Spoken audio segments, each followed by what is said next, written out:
All right, how do you handle raising rent on an apartment building you just purchased with a whole bunch of inherited tenants with super below market rents, right? So let's just say for this example that the market rents that you purchased the property at is at like 400, right?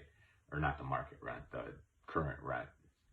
And what the market rent should be is 650 to 700, right? So that's huge upside, right? So that's like class D rent in a C area, right? And again, it's because of terrible management, terrible management is what it is, right? Terrible mom and pop management that we bought this from. So there's a bunch of different ways of doing it, right? Different people take different approaches. But here's kind of like what we're doing, right? So first we want to evaluate the tenants and see which ones are the good tenants, which ones are the bad tenants, which ones are really bad tenants, and which ones are just like awful monsters. And the reason you do that, mostly if they're month to month, right, it's easy to like get rid of them or evict them or whatever you want to call it. And the reason why you want to get those tenants out first, like right away, is because those tenants, the ones that scream, the ones that are loud, the ones that do just crazy stuff, those are going to keep your good tenants from coming in. And even if the good tenants that do pay the market rent of 650 to 700 do come in, they're not going to stay because of that bad, very bad, terrible tenant you have, right? So first you evaluate, get rid of all the bad seeds, and that's pretty much step number one, right?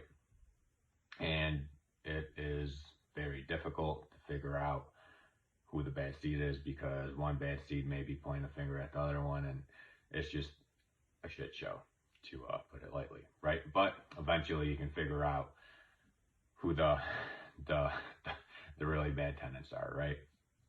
So ideally what you do, you get the bad tenants out, and you got units to rehab. Maybe you don't have to rehab them, right? It depends. And these are like one bed, one bath. That's why the rent would be 650 to 700. So you rehab them, and then you can invite your new tenants in there, right? Your staircases, your whatever you're rehabbing, to invite the new tenants on there.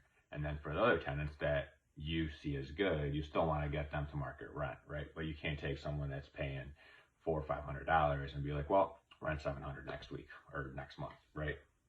So if they're good tenants, there's no reason to do that because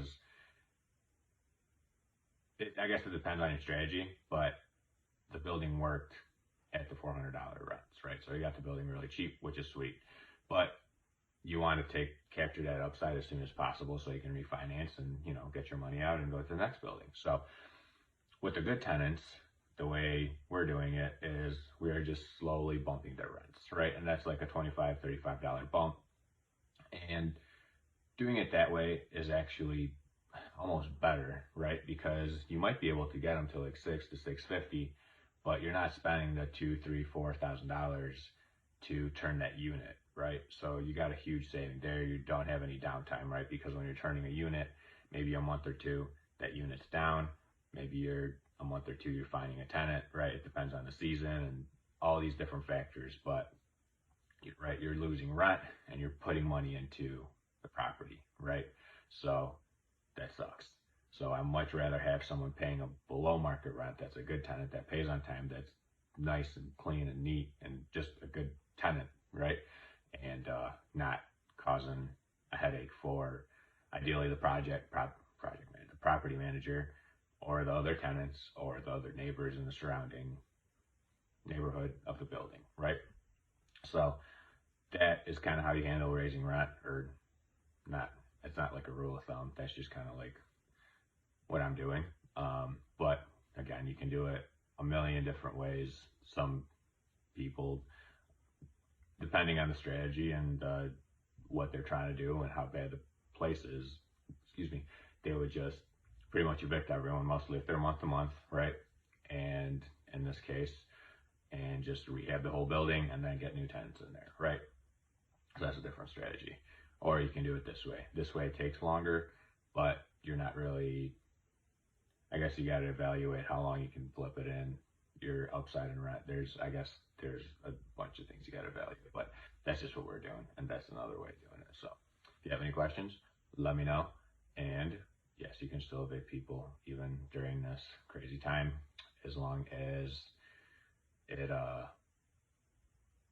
it fits certain things, right? And obviously you don't want to talk to a lawyer because they would know how to advise you on how to properly evict people and what to do, because I am not that at all. So hope you have a great weekend, and let me know if you have any questions.